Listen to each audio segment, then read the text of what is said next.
Hey there, welcome to the Agents of Revival podcast. If you're ready to be healed and take full accountability of your life by evolving into your best self, then this is the podcast for you.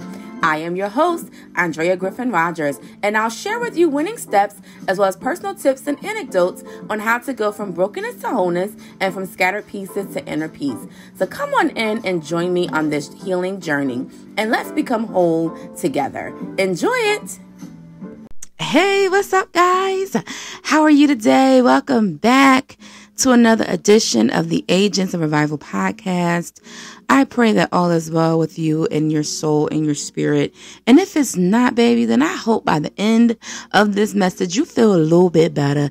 You feel a little bit good. You feel like I've just come in and gave you a warm hug. Because I realize sometimes, especially with the world we live in today, baby, sometimes you just need a hug. I've been there. I've mentioned to you guys before in last season where one day I didn't know what I needed. And it was around the time that I didn't even give y'all the title. I'll give y'all the title in a minute. But you can see what the title says. But anywho, we're still in the vision series. And I remember that time about September 20th. Yeah, September 20th was the date my godmother passed away last year. And I remember just focused. And what I mean by focus is focus on the details of everything that has to get done. You know, I kind of went in that action mode, clicked into action like I talked about yesterday, because I remember when my grandmother passed away, I was just zoned out. You know, my grandmother's passing really broke me down. That was when I entered into the Job Wilderness season, as I've mentioned before several times on this podcast. And so that was just like the straw that broke the camel's back, because right before my grandma passed away, my grandfather passed away a few months before her, and a few months before him was my great aunt, which was my grandmother's sister. So back to back to back, literally 1 year's time, just the elders of my family, my paternal side of the family, just died. And so it was really hard. And I remember at that time, just this crushing, this squeezing the life out of me, sense that I felt. I didn't know how to function. You know, and thankfully I had people around me that were like, okay, hey, I need you to do this. I need to do that. One of those was my mother, my biological mother. She was like, hey, okay, I put this in place for you. I just need you to sign here. I need you to take care of this, because I had to take care of the estate of my grandmother by myself. Because I was the executrix and the executrix of the estate. But before a person passes away, you become an American power of attorney. So that was all those things legally. And so things couldn't get done without me, but I was in such a shock that I didn't know how to function, what to do. I just was like zoned out, just trying to cope and understand what happened. And, you know, I've talked before on the 6 stages of grief. I don't want to go through that right now, but I went in the beginning of just kind of like denying that this like really did just happen to me. And so bring you up to last year, when my godmother passed away and I was there with my godfather, I immediately went into action mode of like, okay, but I know he's trying to deal with the fact that he just lost his wife of 36 years. Their relationship was much longer than that. And so it's like, okay, but what can I do? And so I went into action mode of, okay, let me put this together. Let me put that together. And so I really couldn't process it myself until like that day had passed and things settled. And the next day I went into the gym the next morning, and, you know, I know some people there from the gym. So some people knew because I had informed them, because they also knew my godmother, that, hey, this just happened. And then others didn't. And so one of the others in particular was a staff member, and I walked into the gym and the person, you know, greeted me, and they immediately could tell something was wrong with me. And I was like, so I was like, you know, yesterday my godmother passed away. And they immediately, oh my gosh, I'm so sorry to hear that. And I was like, yeah, just, you know, I was there and it was just, you know, a hard time, and I really haven't had time to process it. And so they asked me a question of, what do you need? And in that question of what do I need, because my vision was so blurry of just the grief because we're in the vision series while I'm talking about this particular example, I was like, I kind of stammered for a bit. And then finally, my heart just poured out of my mouth in terms of what I needed. And I just said, I just need a hug. And baby, they jumped up so quick and came and gave me a hug. And it was so comforting. I just cried. I didn't even realize that's what I needed. I was so focused on the details and everything that's going on and focusing on functioning and being strong for everybody else and focusing on just life continuing on, with my own day-to-day stuff, that I didn't even have time to process what I needed. And I believe that God allowed me to share this example this morning because there's somebody out there that this is your word. And whether you received it in this morning or you received it in the afternoon or evening, receive it nonetheless, because this is a word for you. You did not stumble upon this word by happenstance or accident. God is saying, have you taken inventory and stopped for a moment to see what do you need? I know you think you need the money. I know you think you need the resource. I know you think you need everything else tangible that seems external. But God is saying, but have you checked in with your heart to really see what your heart needs? And so if it's a hug, be vulnerable enough to be honest with whoever God brings along your pathway. Don't judge them or think that there's no way that they can meet that need. Because I didn't think that the staff member at the gym could meet that need. I mean, that person doesn't know me that well, but they were the person that I stumbled upon in that moment that was willing to not move because they recognized something was wrong. And so I need a hug. And they were okay with giving me a hug. There's juice with the squeeze, baby. You never know. You never know what's going to pour out of you as somebody just comes and just gives you a nice squeeze of a hug. Some of us need it. I'm not even going to say some of y'all. Some of us need it. There's so much comfort that comes from a hug. And this wasn't even the direction that I was going to go with this message. I'm just going to flow with the spirit and y'all just allow me. Recently, one of my little cousins, I talk about them all the time. They came over the house and this was the 2 year, yeah, he's 2 years old, 2 years old, came over the house and it was early in the morning. So he was still sleepy. Now, this isn't usual because normally he's like up and wired and wanting to run around the house. But today, he was sleepy. And so he says, actually he didn't say anything. He just walks towards me really slowly, wiping his eyes with a little pouty face, them little cheeks and pouting faces. So it's like, oh, what's wrong? And so when he gets close to me, he just puts his arms up, which, anybody knows that's the universal sign language of kids that they want you to pick them up. And so I said, okay, so I picked him up and he just laid his head down and just held me. And at first my focus was thinking, what's wrong with him? As anybody, what's wrong with the kid? What's wrong with the person that needs a hug? Okay, let me go into action mode and, try to solve that problem. And I felt the presence of God just say, no, just hold him.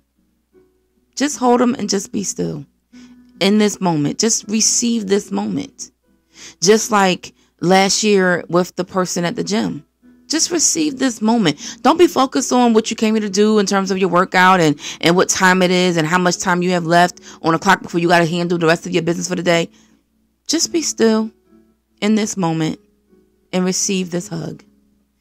And so I hugged the child and I felt a comfort come over my heart. Because I had, prior to hugging that child, like so much that was going through my mind of what I had to do that day. And it just washed away in that moment of hugging this child. And then eventually the child went to sleep.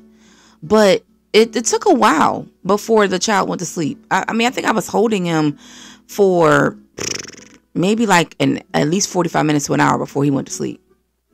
He was starting to go to sleep in like 30 minutes. But anybody that, has nursed kids before, or taking care of kids, babysit kids, whatever, that the moment you try to put that baby down or that child down, they eyes popping up and they back awake. And so I had moments where I was trying to like move him and I would see if he was still asleep, and then he would open his eyes. So it was like, okay, you're not asleep yet. But I just had that moment, and a stillness came over the atmosphere, came over my heart. The cares and concerns of the day just washed away. And I felt better. I felt relaxed. That's the juice that came with the squeeze, was relaxation. Relax is a blessing. Especially because we live in a time where everybody has to go. Everybody has to do. Everybody has to just be busy. Everybody has a schedule to keep. And so it is a blessing to just operate in a place of balance, of rest, of relax, of be still. And I received that blessing that day. And everything I had to get done for the rest of the day got done. But it got done in a better space, even in my heart, because I was able to just stop and rest in that moment while hugging the child. There's juice with the squeeze. You never know what that juice is going to bring you if you're so focused on not stopping to receive it. That goes with being pruned in life. And I'll get to a scripture in a moment. But when it comes to our visions for our lives, sometimes God has to take us on a journey we didn't want to go on. Sometimes life just happens and you feel squeezed on both sides. You feel like you're stuck between a rock and a hard place. You feel like, man, I was trying to make it. I was trying to get things going and it's just not happening. And you don't know, what to do in that moment. Let's take a sip of water.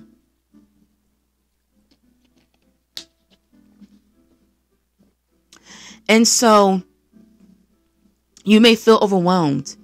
And you may feel like this messy situation is not going to produce anything. This hard thing is not going to produce anything. It's uncomfortable. It's a hard life for you right now. It's tough to crack. And you just feel like, I don't think anything good can come from this.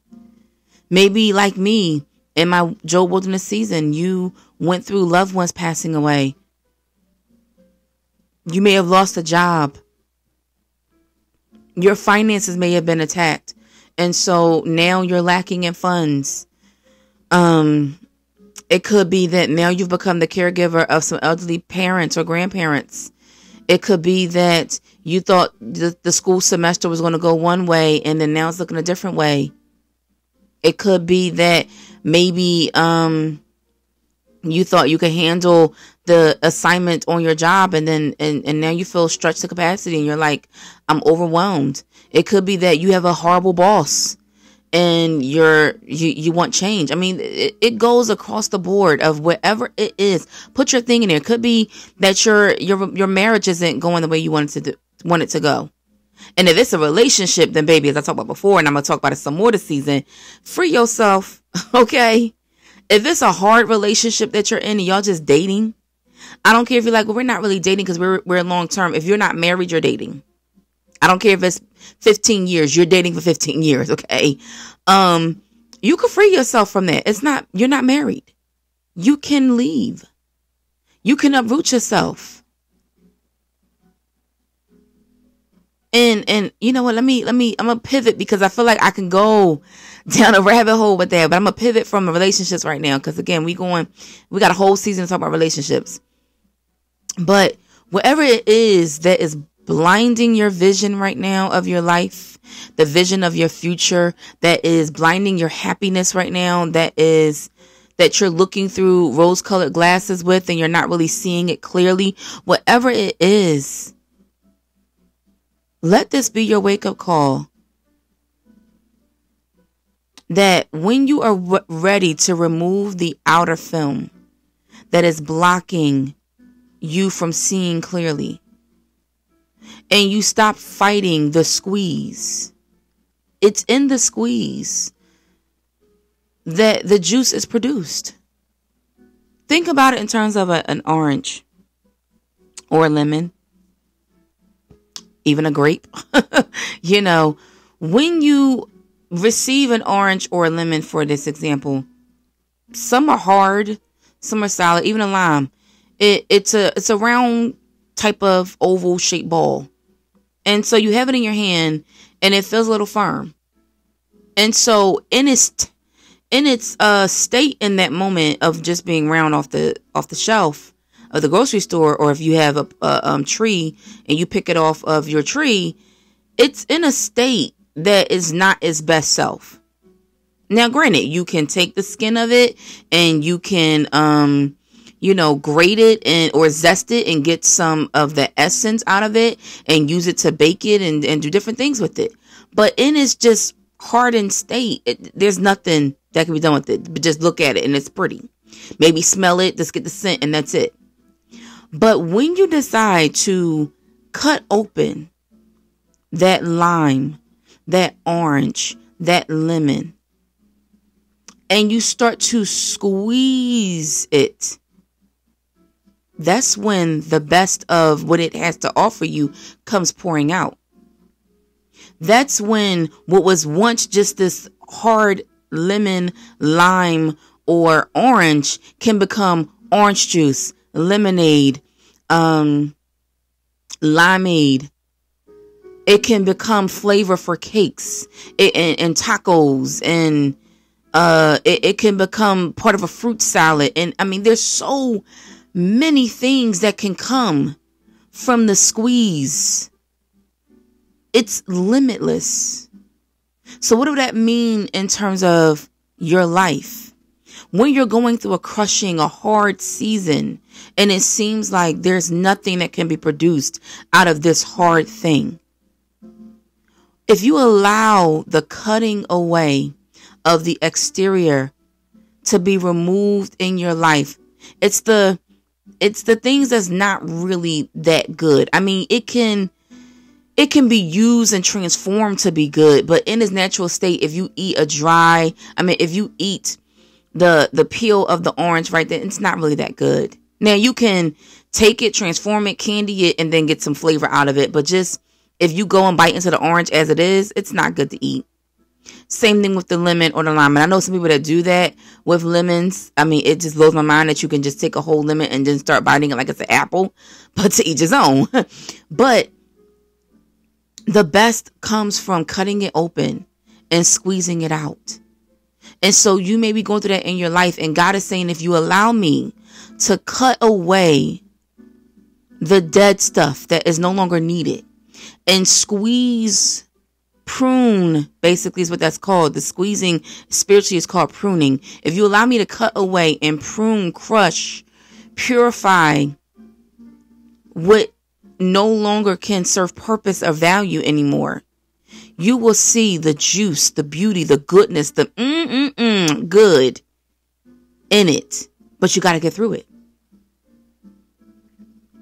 You know, I made a cake over the holidays, and I actually made 2 of them, because I made it for somebody's birthday at one point, and people loved it so much they was like, "Oh, you gotta bake it again."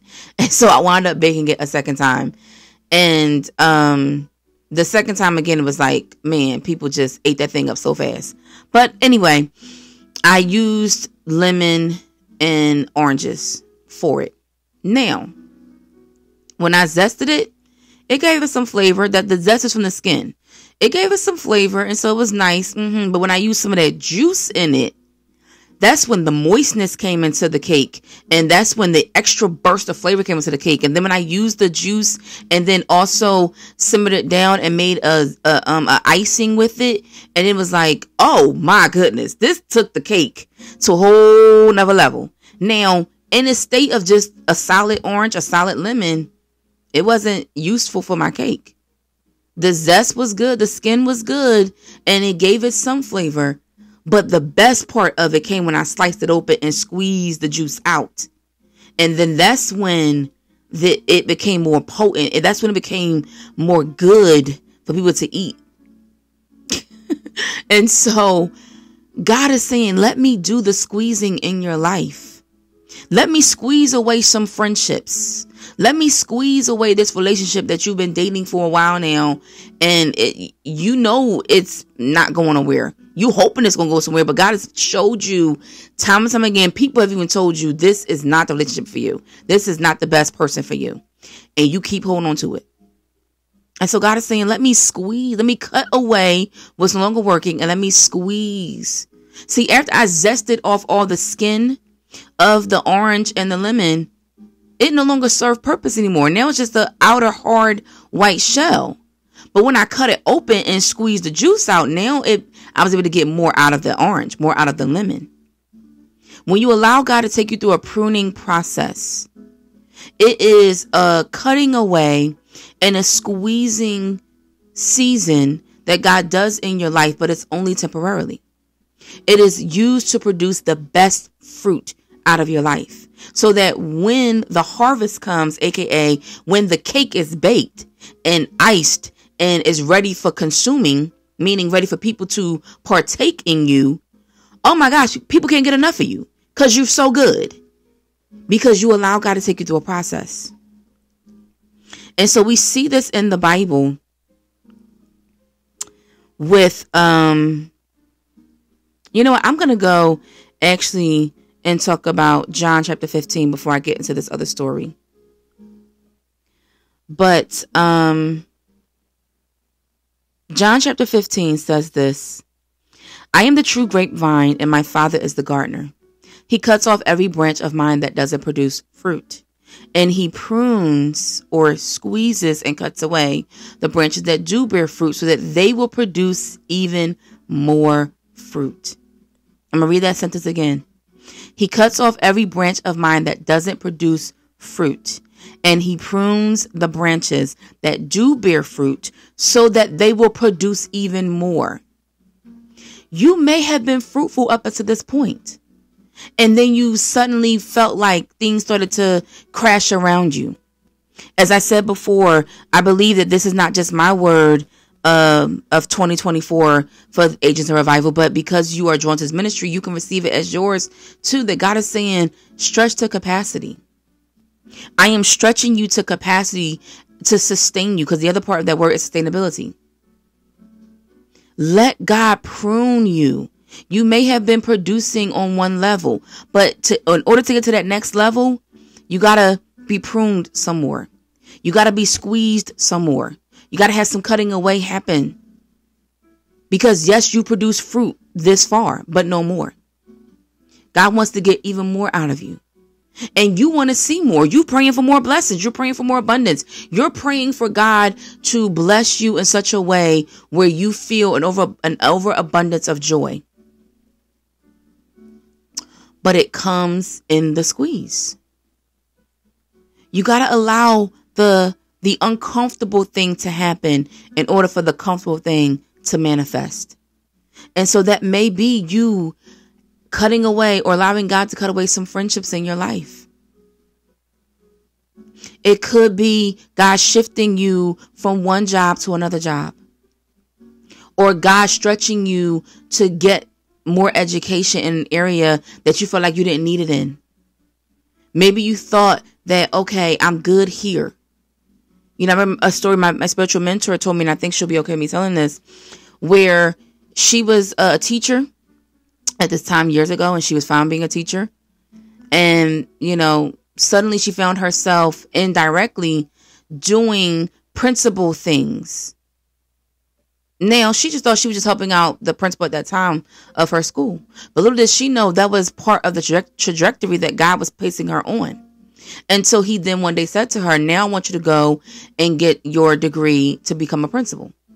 And she was like, no, I did all my years of schooling to get this degree to be a teacher.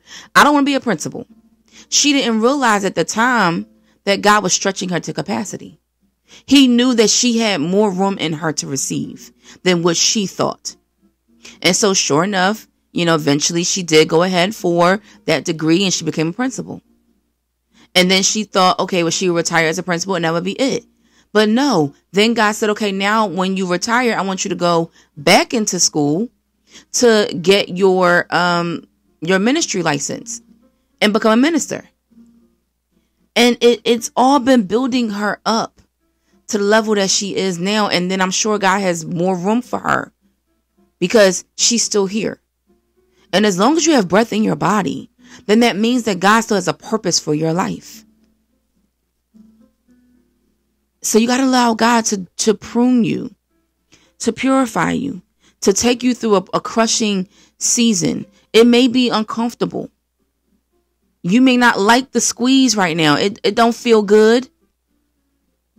And a lot of times we make the instructions seem stressful. How do I want to say that? We allow the instructions that God give us that are so simple to then become mountains in our lives. It's like the saying, you made a mountain out of a molehill. It was small. It was a simple step he gave you. But because you did not see it the right way, because your vision was blurred or your vision was tainted or distorted,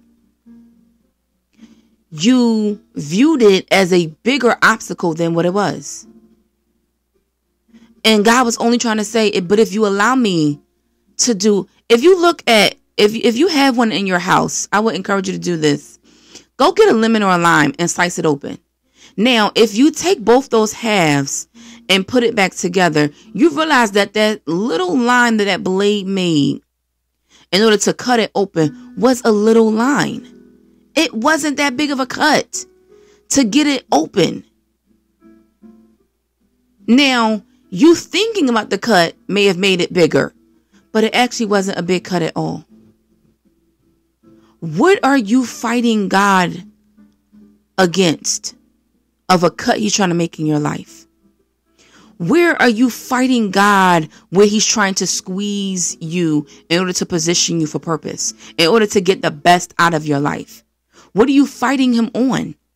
Because as long as you keep fighting him on that, you can never get the this that you want. You can never get to the there that you desire to be. Because you keep wanting to fight him on it. God has victory for us all. He has blessings for us all. God is not a God that says, oh, I already blessed the generation, so I don't have blessings for the next generation. Yeah, he still does. But it's up to us to stop fighting it and allow him to squeeze us. Allow the uncomfortableness to happen. Yeah, the breaking point has to come. But just like with the orange or the lemon that you sliced open, yeah, it was broken in the middle. But if you put it back together, it really wasn't that big of a cut at all. And in that cut produced even more of a harvest because you can do so much more with those lemon slices, with those orange slices, with the juice of the lemon or the orange. Heck, you can even take the seeds and go plant them in a garden and then grow a tree. There's so much more that can be produced from it when you allow the cutting, the squeezing to happen. And so last story before we go, because we're running out of time, is the healing of Naaman in 2 Kings chapter 5.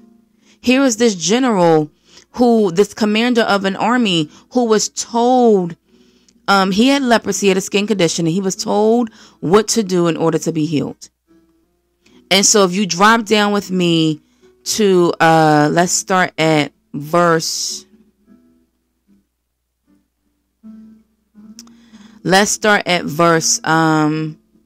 number 9. Verse number 9 says, so Naaman went with his horses and chariots and waited at the door of Elisha's house.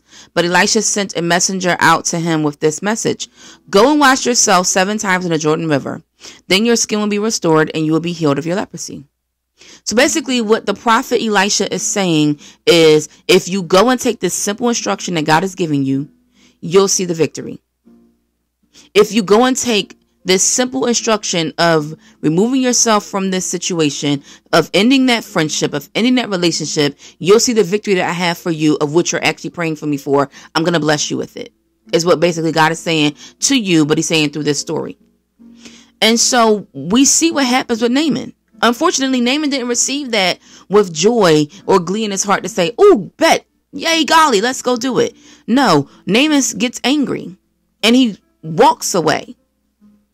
It says stalked away. So I think about that in terms of like he was stumping his feet while he walked away, angry. I thought he would certainly come out to me and meet me. I expected him to wave his hand over the leprosy and call out the name of the Lord, his God, and heal me. Aren't the rivers of Damascus, the Abana, and the Phaphar better than any of the rivers of Israel? Those dirty rivers? Why would he want me to go wash in that dirty river and be healed? Oh, no. That simple instruction to go wash myself and I'll be healed. That simple instruction God's asking me to do, to go break up with that friend, and then he'll send me an abundance of better friends that are going to be tied to my assignment and my journey, my destiny. Oh, no. I've been from this person for X many years. Oh, no. God wants me to end this relationship. No, but that booty call been good, though. No, I ain't trying to end that relationship. But God going to eventually bless me with a wife? No, I'm not. I'm not going to do that. I'd rather keep just settling for this relationship here. See, I'm giving you these examples because this is how you sound to God. Okay. And some of y'all may be laughing at me saying this, but this is how you sound to God. And God's like, man, but I have a wife for you. I have a husband for you. I have provision for you. I have better friends for you. I have a healthier environment and connections and healing in your family dynamic if you just pull away for a season. Because I need to use you to heal them. They got to see the healing done in you first. Somebody got to be willing to take a stand first. Somebody got to be willing to be set free first. Somebody got to be willing to get out of the barrel first. To see the victory financially of freedom first. And I'm trying to do that in your life. A simple instruction of pull away for a season. A simple instruction of end that relationship. A simple instruction of change jobs. A simple instruction of move to this location and God's telling you to move. And you're making a mountain out of a molehill. And you're like, oh no, God is asking me to do something too hard. That is too challenging. That is the stinking thinking and the limitedness of the enemy lying to you in your mind to say you can't do it. But you can do anything you put your mind to. Mind over matter. You just got to care enough about it. It has to matter enough to you to change your mind. That's what repentance is. It's a changing of your mind. To turn away from what once was, in order to receive what is. There's juice with the squeeze. But you got to be willing to allow God to squeeze you first to see the blessing. And so Naaman eventually did do it. And he felt silly in the end. Because he realized that all that sulking, all that anger, all that trash talking, all of that kicking rocks and all the delay, all it did was just delay the inevitable. He wound up seeing victory, and it was only because somebody had enough sense, enough wisdom to say to him, if you was asked to do something hard, wouldn't you have done it? And so why are you upset that God told you to do something easy? You're making it bigger. You're making it seem like it's too hard to do. No, all it takes is a changed mind. That's it. So take these words, apply it to your life. Be encouraged. Allow God to squeeze you. Because I promise, ooh, baby, the juice is in the squeeze. May Lord bless you and keep you. Cause his face to shine upon you. May Lord our God be gracious to you. Show you his favor and give you shalom. Give you his peace. Take care. Love you guys. Bye now.